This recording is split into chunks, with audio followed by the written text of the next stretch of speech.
Good morning, fifth graders. Mrs. Everett here to do the foundational skills with you. I'm going to quickly go over our target words just to refresh our memories about what our suffixes are that we're working with.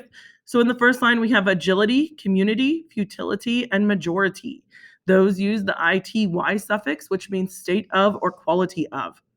In line 2, we have commotion, detention, nutrition, and recognition.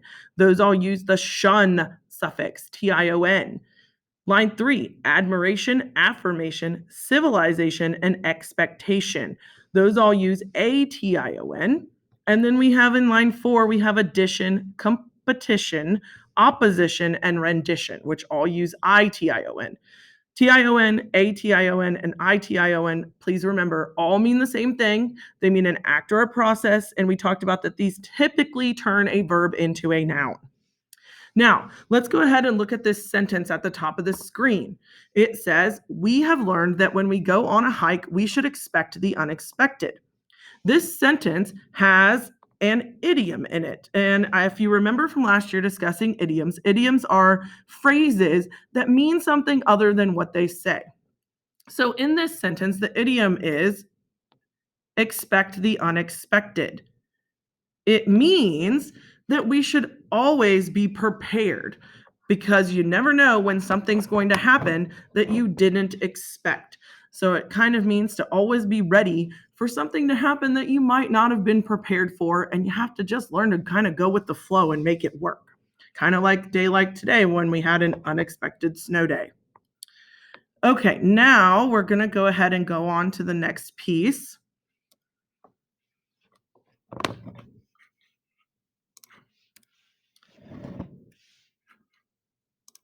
And that's the word major. We see the word majority as one of our target words. And so we want to look at this base word major. It actually has 5 different definitions, denotations. It can mean very important, large in number, very serious.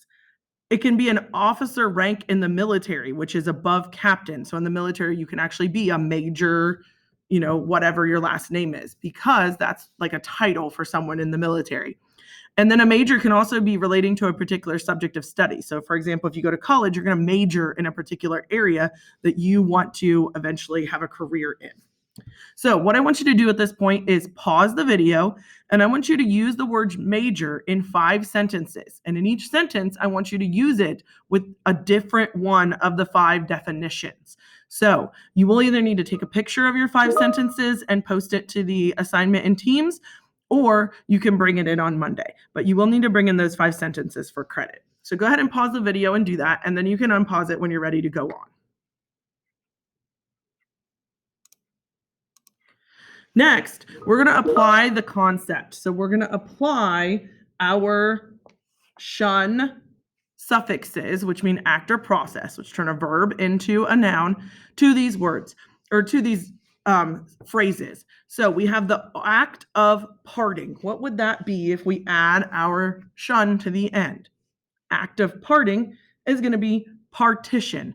And a partition, if you've ever been in an office building, is like something that separates the different offices, like a wall or even, a plastic screen or something like that. The next one is quality of being minor.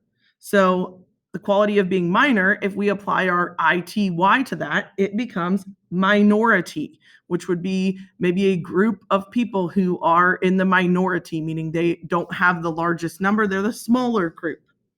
Then we have the act of forming. And if we add our shun to the end of that, it becomes formation.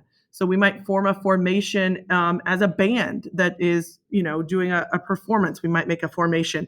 In the military, you're going to get in formation. You're going to create a form. We have the act of composing. We add our shun to this, and you're going to have composition. This can be used when writing. You can call your writing a composition. This can be used when you're using music. You can have a composition. We have the act of observing, which becomes an observation. And I know you know that from science class, what an observation is. We have the act of moving, which is motion.